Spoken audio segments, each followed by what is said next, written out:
E aí, meu querido, e aí, minha querida, belezinha? Tudo jóia? Vamos lá? Retomando aqui nossa aula. Estamos falando hoje sobre carência, qualidade de segurado e também sobre segurados e dependentes, que nós entraremos daqui a pouquinho.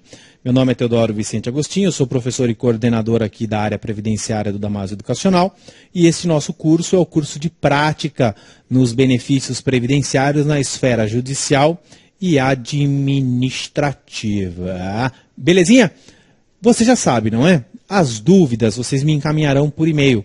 Professor por extenso, professor.teodoro@terra.com.br. Pois bem, antes de virmos então para este momento, nós finalizamos dizendo o seguinte, olha, finalizamos o assunto de carência e aí vamos retomar falando sobre a questão de qualidade de segurado.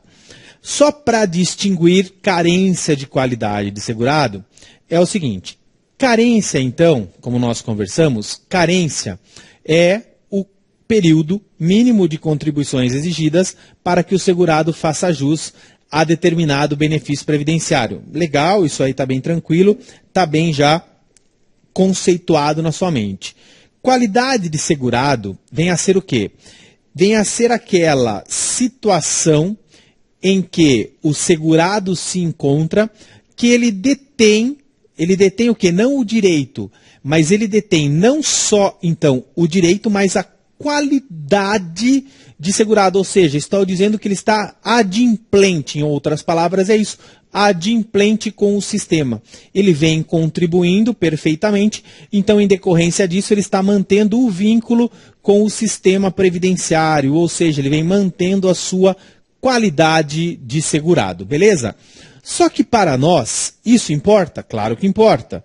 Alguns benefícios exigem a qualidade de segurado? Claro, a maioria deles, aliás, exige que, fora os outros requisitos inerentes a determinados benefícios previdenciários, eles exigem que se detenha a qualidade de segurado, tá? Teodoro, dá para você dar um exemplo para a gente de um benefício que exige a qualidade de segurado e de um benefício que não exige a qualidade de segurado? Sim. Para que você entenda, olha só, vamos passar aqui, independente de falar da regra, tá, da qualidade de segurado, daqui a pouco eu volto. Vamos lá, o sujeito contribuiu por 24 meses para a Previdência. Então, nesses 24 meses, ele detém a qualidade de segurado. Faz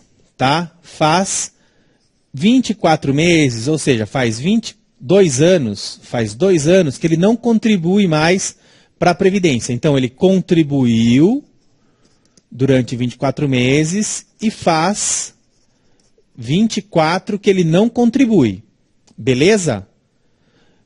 Em tese, e daqui a pouco quando nós explicarmos de maneira mais detalhada vocês entenderão, em tese esse cara não tem mais qualidade de segurado. O que isso significa, Teodoro? Vamos imaginar que ele venha a óbito, ele morreu. Ele possui dependentes. Os dependentes farão jus à pensão por morte? Num primeiro momento, dentro da regra geral, não. Por que não? Porque ele não tem mais qualidade de segurado, ele não está contribuindo mais para a Previdência. Ele atingiu alguns requisitos, como 24 meses, então ele já teria, 18 contribuições, ele pode estar casado há mais de 24 meses, carência a gente já sabe que não tem para esse benefício, mas ele não está o quê? Ele não tem qualidade de segurado quando do fato gerador do benefício. Por quê? Porque ele não está contribuindo para a Previdência. Agora vamos lá para um outro exemplo. Vamos, Teodoro. Um homem, tá? Um homem, vou colocar aqui H, verteu 15 anos de contribuição para a Previdência. Ou seja, 180 meses. Lembra lá da carência exigida para os benefícios programáveis? Lembrou? Beleza. Aí, esse homem contribuiu por 15 anos e quando ele tinha 55 anos, ele foi mandado embora e parou de contribuir, tá? Juntou uma boa grana, vive de renda.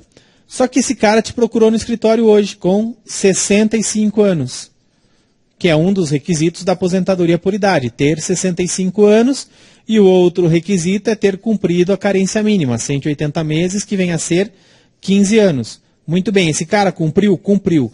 Esse cara tem qualidade de segurado? Não, ele não tem qualidade de segurado porque faz 10 anos que ele não contribui para a Previdência.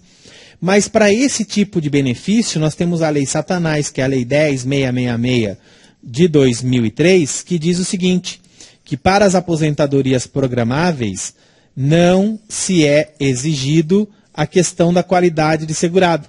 Basta ter atingido os requisitos. Nesse caso, a idade, 65 anos, e a carência mínima cumprida, 180 meses.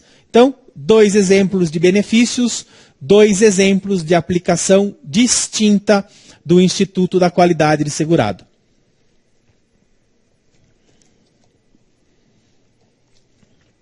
Beleza? Sossegado? Muito bem.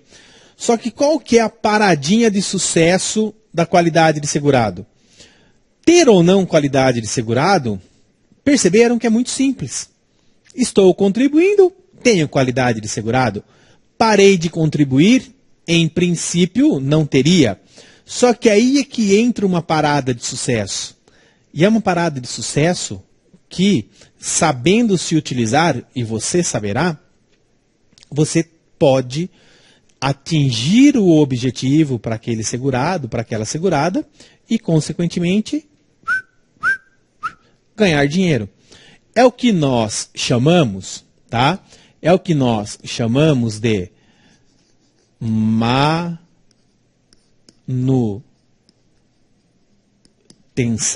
manutenção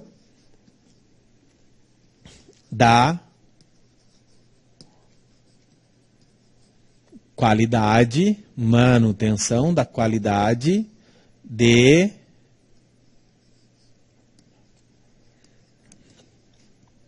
segurado. Para quem gosta de ver também no artigo, é o artigo 15 da Lei 8.213 de 91. Teodoro, legal, entendi essa questão da qualidade de segurado, entendi que a paradinha de sucesso agora é nós entendermos a questão da manutenção da qualidade de segurado por uma razão óbvia até. Se eu aprender quais são as formas de manter a qualidade de segurado do cara ou da mina, significa que, mesmo então, sem verter contribuição, ele continuará vinculado à Previdência. Posso entender desta forma? Positivo operante. Positivo operante, e é isso mesmo. Manutenção da qualidade de segurado, que nós iremos aprender agora, são dispositivos legais que mantêm o segurado vinculado ao sistema, mesmo ele não estando contribuindo, também chamado, ou também por nós, chamado de período de graça. Beleza? Essa questão da manutenção da qualidade de segurado, ela é específica do regime geral de previdência. Beleza? No regime próprio, esta possibilidade não existe. Para nós aprendermos, precisamos lembrar, num primeiro momento, o seguinte: qual é a carência mínima exigida para que eu faça jus a determinados benefícios? Eu preciso me recordar disso.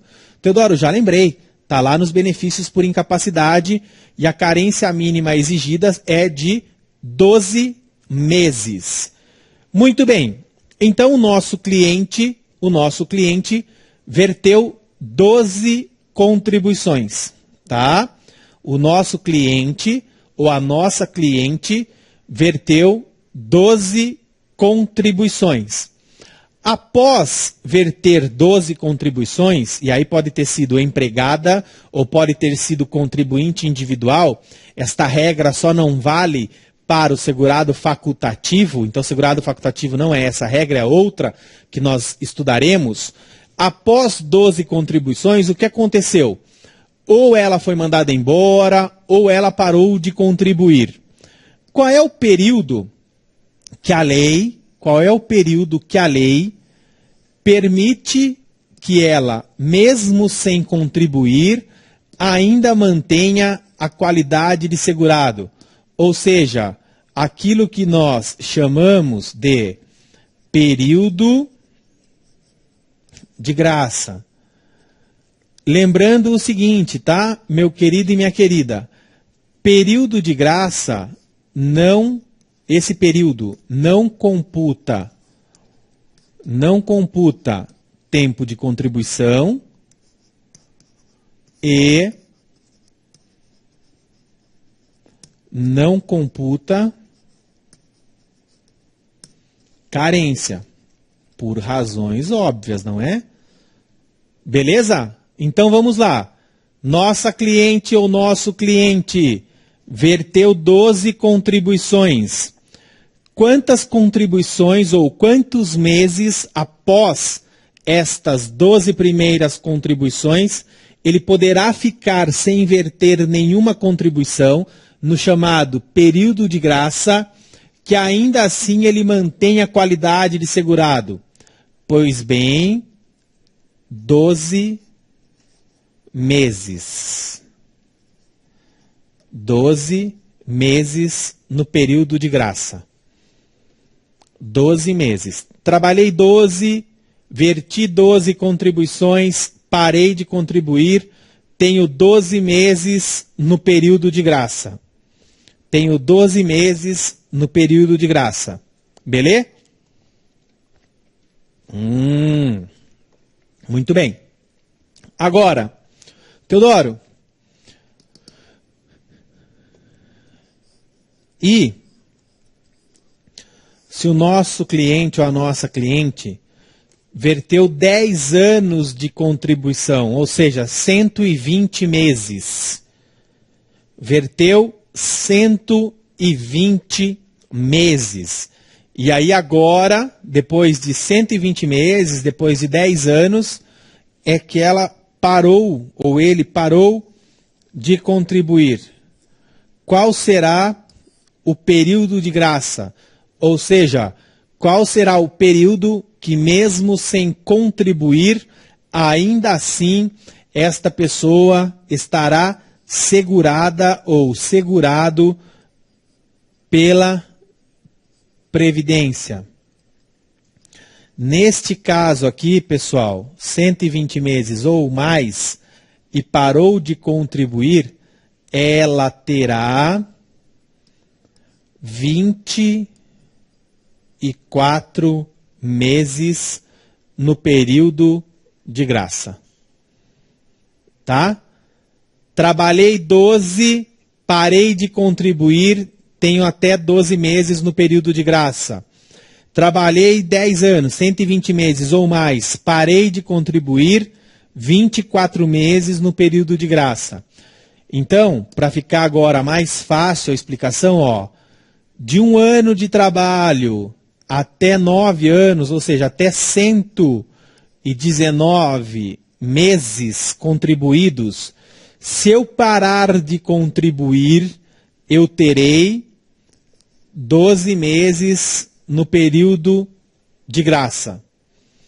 Se eu verter 120 contribuições ou mais e parar de contribuir, eu tenho 24 meses no período de graça. Teodoro, temos como colocar mais alguma coisinha aí? Ou se temos, a própria lei, atenção, tá?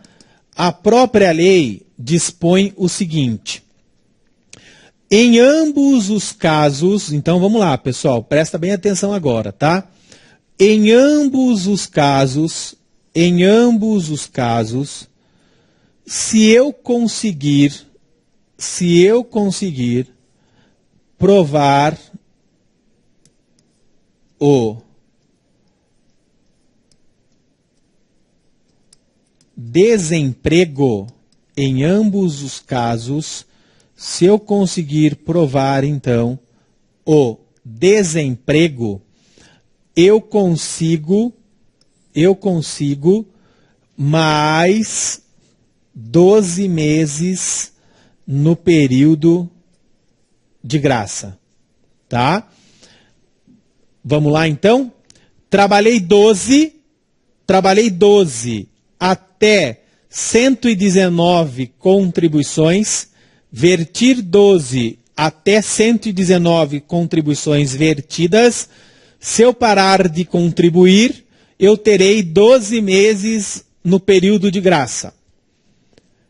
Se eu verter 120 contribuições ou mais, se eu verti 120 contribuições ou mais e parei de contribuir, eu terei 24 meses no período de graça.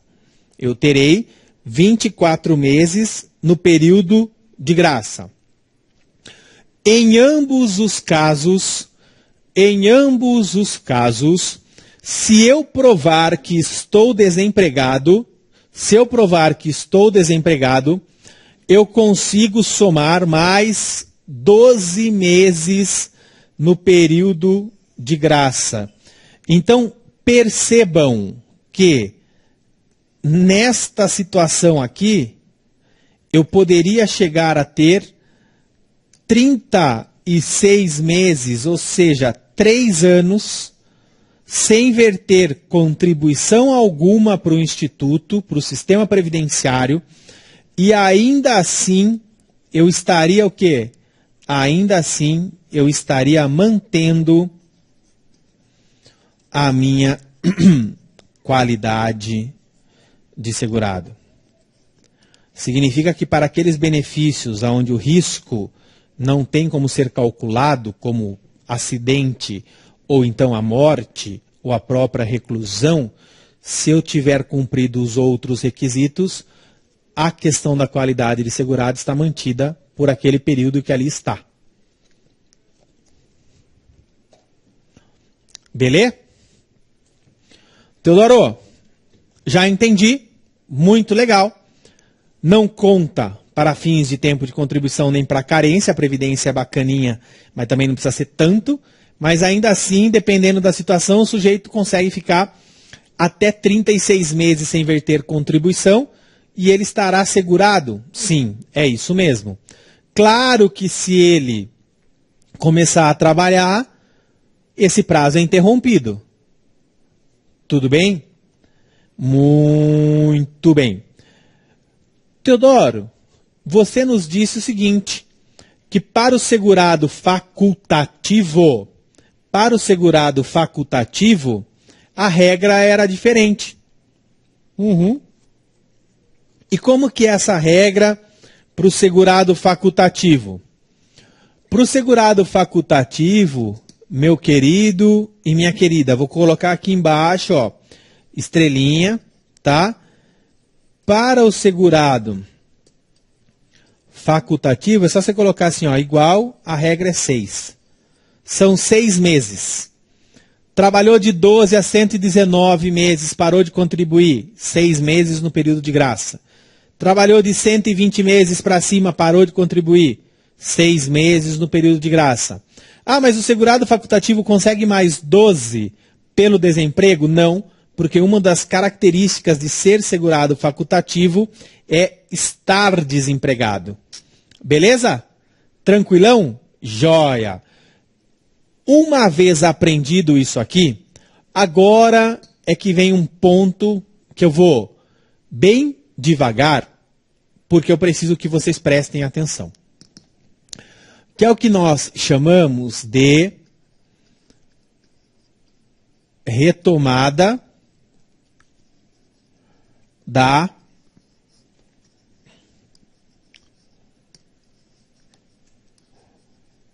qualidade de segurado, tá? Por que a gente tem que prestar atenção nisso aí? Porque nós temos uma medida provisória em vigência. Então vamos lá. Vou no primeiro exemplo, mas serve para o segundo também, que nós vimos lá. Nosso cliente verteu 12 contribuições. Parou de contribuir. Quando parou de contribuir depois de 12, eu já sei que ela tem 12 meses no período de graça, podendo estender por mais 12 se eu comprovar o desemprego. Beleza, Teodoro. Passado esse período, quantas contribuições são exigidas para que ela retome a qualidade de segurado? A legislação vai falar em 1/3, ou seja, significa que 4 contribuições. Tá, Teodoro, passado esses 2 períodos, então, se ela verter 4 contribuições, o que acontece? Significa que ela retomou a qualidade de segurado. Teodoro, mas ela verteu 4 contribuições e parou de contribuir novamente. Pois bem, passa a ter novamente 12 meses no período de graça, mais 12 se comprovar o desemprego. Isso significa o seguinte, pessoal. Isso significa que uma pessoa bem instruída, se ela não tiver preocupada com os benefícios de risco, ela pode ficar uma vida toda mantendo a qualidade de segurado com poucas contribuições. O que é que mudou? Nós tivemos agora, recentemente, a edição e publicação da medida provisória 767 de 2017, que é a reedição da medida provisória 739 de 2016, também conhecida como medida provisória do pente fino. É aquela medida provisória que traz, dentre outros dispositivos, a questão de chamar o segurado e a segurada que está em benefício por incapacidade para que eles sejam submetidos a uma nova perícia. Qual que é o problema aqui com relação à qualidade de segurado? O que mudou? Vamos lá.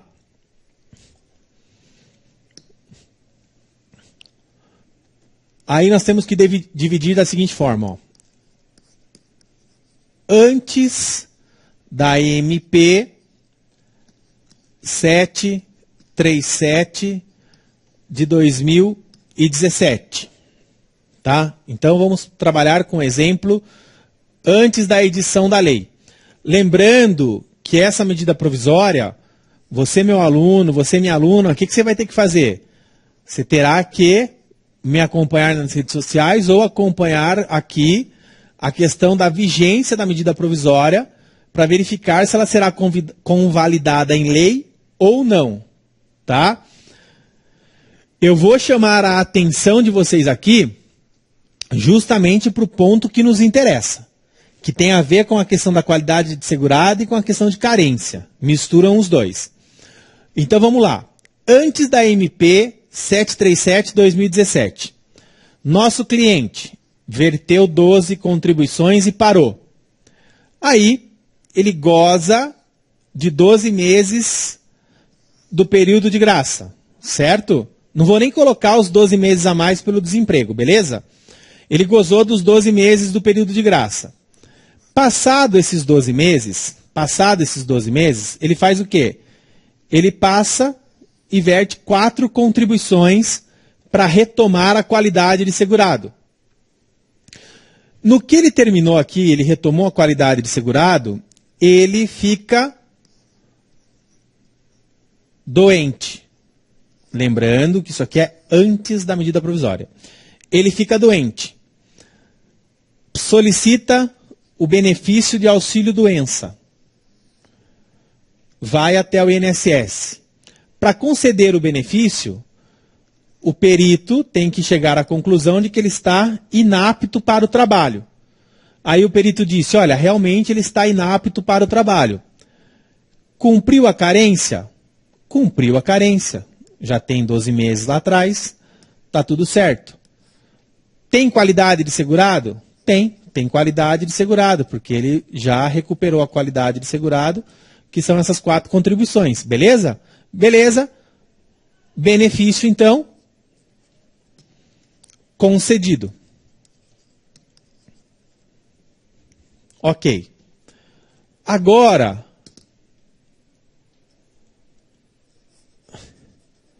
com a vigência, vou grifar aqui, ó, com a vigência da MP 737 de 2017. E fiz com a cor preta porque eu vou usar a mesma linha do tempo ali, tá bom? Então vamos lá. Nosso cliente verteu 12 contribuições, 12 no período de graça. Aí aqui ele já tem 4 contribuições vertidas. Retomou a qualidade de segurado? Sim, retomou a qualidade de segurado. Está doente? Sim, está doente. Marcou, o perito chegou à conclusão de que, beleza, ele está doente, beleza, ele tem qualidade de segurado, só que com a vigência da medida provisória 737, a partir do momento em que ele perde a qualidade de segurado a primeira vez, para ele solicitar o benefício por incapacidade novamente, seja o auxílio-doença, seja a aposentadoria por invalidez, e aí também entra a questão do salário maternidade, ele tem que cumprir toda a carência novamente. Ou seja, se ele quisesse aqui o benefício por incapacidade de auxílio-doença, ele teria que provar que, posteriormente a este momento aqui, ó, onde encerrou a qualidade de segurado dele, ele teve mais 12 contribuições, que é a carência mínima exigida para o auxílio-doença. Vocês entenderam, então, qual é o efeito dessa medida provisória? Ela exige que eu cumpra a carência por inteiro novamente. Antes dela, bastava eu retomar a qualidade de segurado, como eu já tinha cumprido a carência lá atrás, posso pedir o benefício agora. Com a entrada dela e, consequentemente, ela está em vigência, a medida provisória 737, eu tenho que provar exatamente o que vocês estão observando aí. Tenho que provar o quê? Tenho que provar a carência novamente. Deixa eu só ver aqui se eu consigo pegar o número certinho, que agora me deu até uma confusão aqui para saber se é 737 ou 767, mas a gente já responde vocês num palito, tá bom? O efeito é o mesmo, beleza, pessoal? Não vai alterar nada com relação a isso. O efeito não se altera, o efeito é exatamente esse que eu acabei de demonstrar a vocês. Temos que cumprir novamente a regra da carência, tá? Só um adendo, então, peço desculpas, é medida provisória 767. Medida provisória 767 e não 737, como eu equivocadamente, peço desculpas mais uma vez, tinha posto a vocês. Medida provisória 737 é de outra coisa que estava aqui na minha cabeça. Perdão. Tá bom, querido? Tá bom, querida?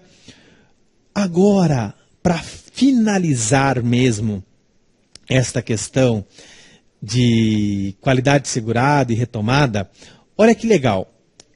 Eu disse no exemplo anterior aqui, ó, antes da questão da medida provisória, o seguinte: se nós demonstrarmos o quê? Se nós demonstrarmos a condição de desemprego, nós teremos o quê? Nós teremos efetivamente mais 12 meses no período de graça. Beleza, legal, isso aí você entendeu. Agora, como é que eu provo este desemprego? Aí veja, primeira coisa, vamos passar aqui rapidinho. Primeira coisa que vem na nossa cabeça é o seguinte, olha, é a ausência de registro, carteira profissional. Aí eu trago uma súmula para vocês. Súmula 27 da TNU. TNU, eventualmente, para quem não saiba, TNU é Turma Nacional de Uniformização. Turma Nacional de Uniformização, tá? Turma Nacional de Uniformização. Olha o que a súmula 27 diz. A ausência de registro em órgão do Ministério do Trabalho não impede a comprovação do desemprego, por outros meios admitidos em lei. Muito bom, muito legal esse dispositivo. Então ele está nos dizendo o seguinte, ó, se o sujeito eventualmente não tiver como comprovar junto ao órgão do Ministério do Trabalho, eu vou aceitar outros meios, a própria carteira profissional sem anotação, o CNIS sem nenhuma contribuição vertida, prova testemunhal, desde que eu tenha o início de prova material. Agora, por outro lado, é consenso, tanto no STJ quanto na própria Turma Nacional de Uniformização, o seguinte, eles aceitam atestados médicos e, eventualmente, a prova testemunhal para nós comprovarmos o desemprego, só que nós temos que ter uma atenção. Qual que é a atenção que nós temos que ter?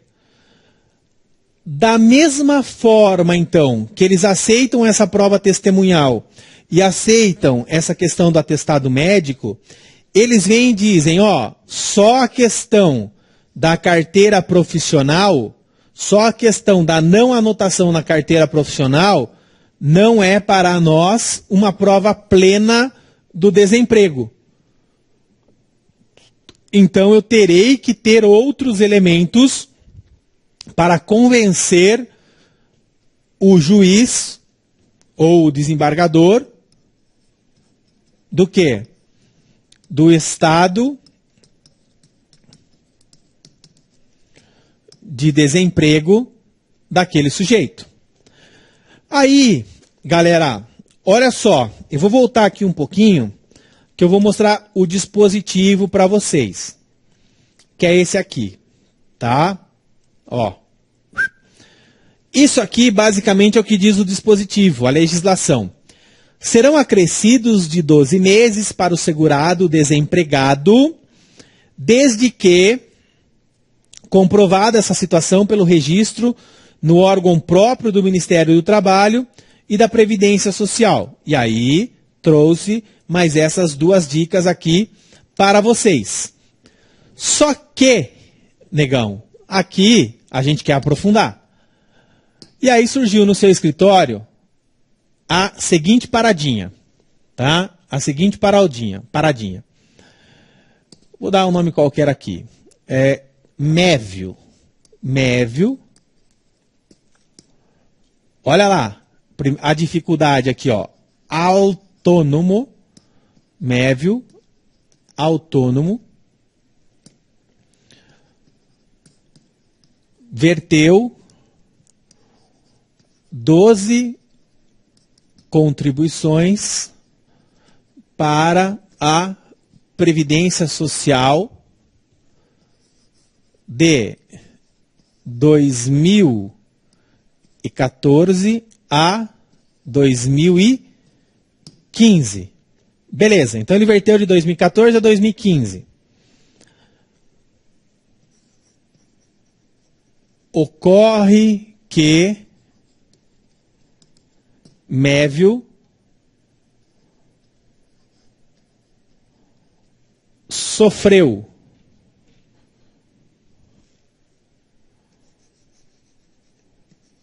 uma depressão. Deixa eu ver só um negocinho aqui. Ocorre que Mévio sofreu uma depressão em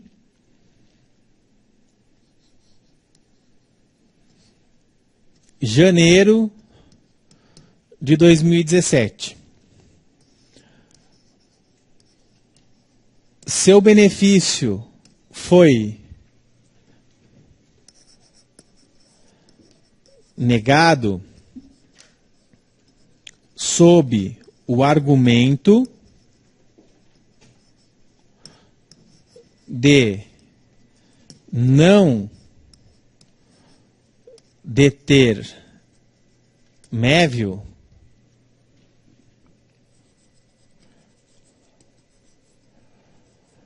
qualidade de segurado. Letrinha boa, hein?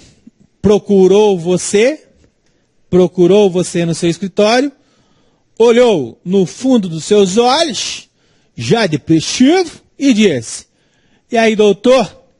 E aí, doutora? Está certo o que o INSS fez? Vamos junto? Vamos nessa? Teodorão deu números fechados para ficar mais fácil, não é? Nosso cliente aqui, então, quem é? É o Mévio. Ele verteu contribuição de 2014 a 2015. Igual, arredondando, então, 12 meses de contribuição. Se Mévio verteu 12 contribuições, ele possui 12 meses, então, no período de graça. 12 meses no período de graça significa que ele tinha o ano todo de 2016 no período de graça. Professor! Tá errada essa decisão do INSS, professor! Sabe por quê, professor? Nós já aprendemos, professor, que se ele provar o desemprego, ele tem mais 12 meses. Consequentemente, então, ele também teria o ano todo de 2017 compreendido por aquilo que nós aprendemos ser o período de graça. Aí é que mora o problema. Porque esses 12 meses, vem para mim, queridão, esses 12 meses, dispõe a lei o seguinte: fará jus a mais 12 meses no período de graça, desde que ele prove, então, o quê? O desemprego. Só que Mévio é contribuinte individual, é autônomo. Então o legislador foi infeliz na redação. Só que ao mesmo tempo o Mévio é feliz porque encontrou você, fodástico ou fodástica.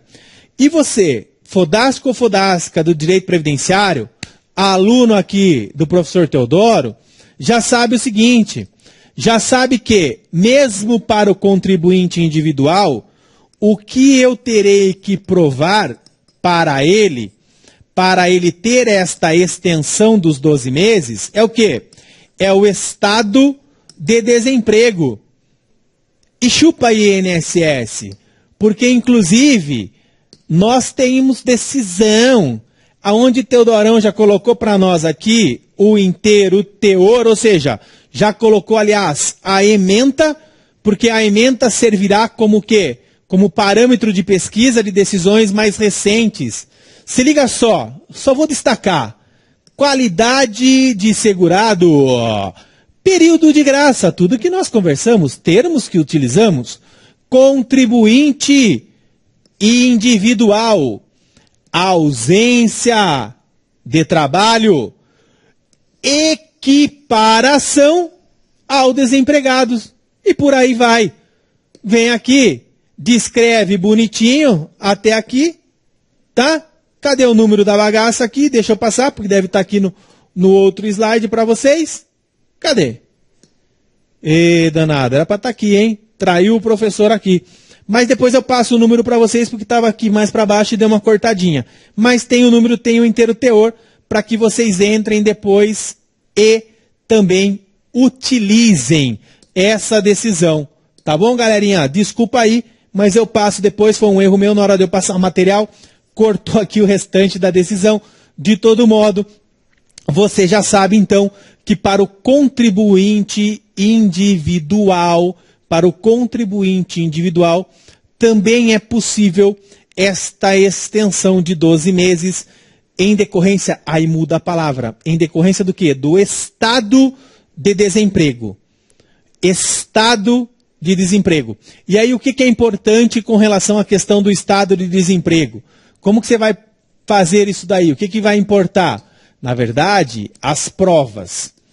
Teodoro, mas como que nós vamos provar que um autônomo está desempregado? Então vamos lá? Prova material primeiro. CNIS. Você vai pedir um CNIS e vai verificar que não ocorreram o quê? Não ocorreram novas contribuições. Fora essas novas contribuições, tá faltando mais o quê? Para a gente provar. Opa, tá faltando o seguinte, ó. Serve também prova testemunhal, serve atestado médico. Não falei que o cara estava depressivo? Então ele estava depressivo que não conseguia trabalhar, estado de desemprego. Serve contas em atraso, tá? Que mais serve? Hã? Hein? Opa! A conta bancária. E a conta bancária, obviamente, negativa. Tudo isso, mais a prova testemunhal, para provarmos o que desse caboclo aqui? Para provarmos o estado de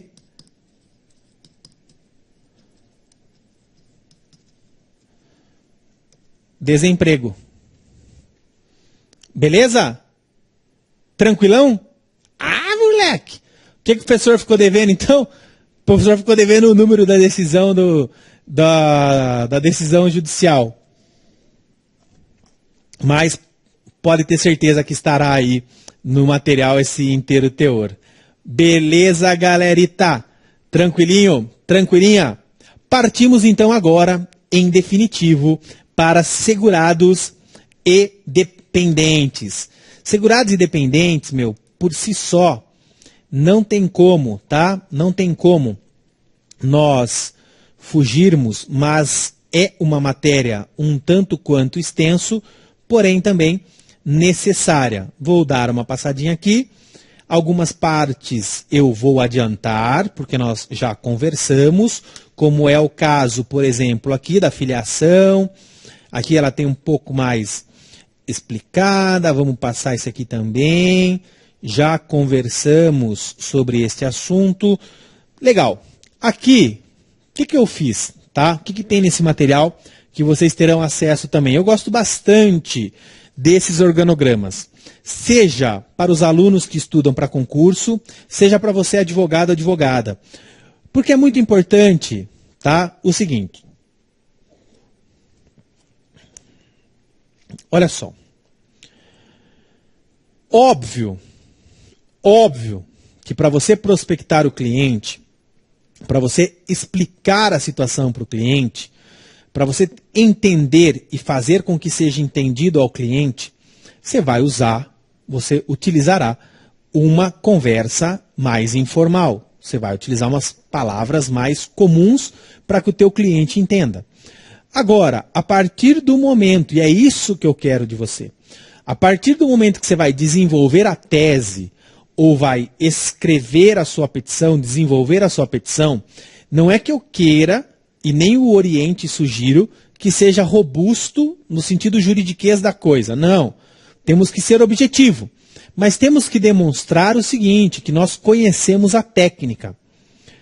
Num dos intervalos aqui, na gravação, ainda hoje, eu conversava com um grande amigo, também grande expoente do direito previdenciário, faz parte aqui da minha equipe, um cara sensacional que eu admiro muito, que é juiz federal, que é o professor Omar Chamon. E conversávamos exatamente sobre isso.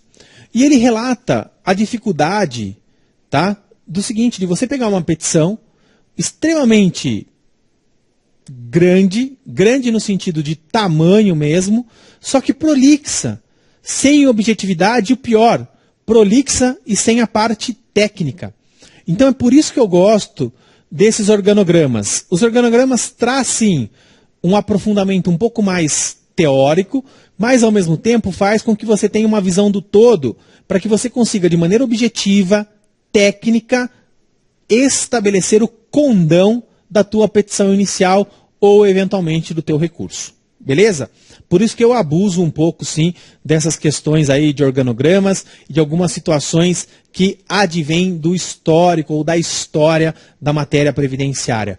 Mas, ao mesmo tempo, isso me deixa muito feliz, porque eu noto que traz e vem trazendo já ao longo dos anos aí da minha caminhada acadêmica, da minha caminhada na docência, resultados extremamente positivos aos alunos. E cito como exemplo aqui uma das últimas teses que eu desenvolvi, que foi a tese do dano moral previdenciário. Eu não inventei a tese do dano moral previdenciário, ela já existia. Só que ela existia de uma forma incipiente, pouquíssimo utilizada e quando utilizada de maneira errada. Eu apenas passei a sugerir o seguinte, petição concisa, 5 laudas, petição autônoma para solicitar o dano moral previdenciário. Atrelado a isso, vamos vencer primeiro, esperar o trânsito em julgado da situação inicial. Traduzindo, vamos ganhar primeiro o pedido principal. Transitou em julgado aquele pedido, é a prova que eu preciso para minha ação autônoma do dano moral previdenciário. E a cerejinha do bolo, bom senso nos valores. Nós teremos uma aula específica sobre isso, vocês vão ver quantas decisões nós temos, e isso me deixa muito feliz, porque demonstra que aquilo que nós sugerimos estava e está e continua estando no caminho correto do que a magistratura e do que o judiciário espera dos advogados na área previdenciária. E como consequência, os nossos alunos passaram a ganhar 2 vezes. Ganharam com o pedido principal, já benefício implementado, e agora vão ganhar mais um pouquinho com a ação de dano moral previdenciário. E o cliente também ganhará 2 vezes, e assim todos nós ficamos felizes. Beleza? Vamos fazer um breve intervalo e daqui a pouquinho eu retomo com essa questão de segurados e dependentes. Até daqui a pouco eu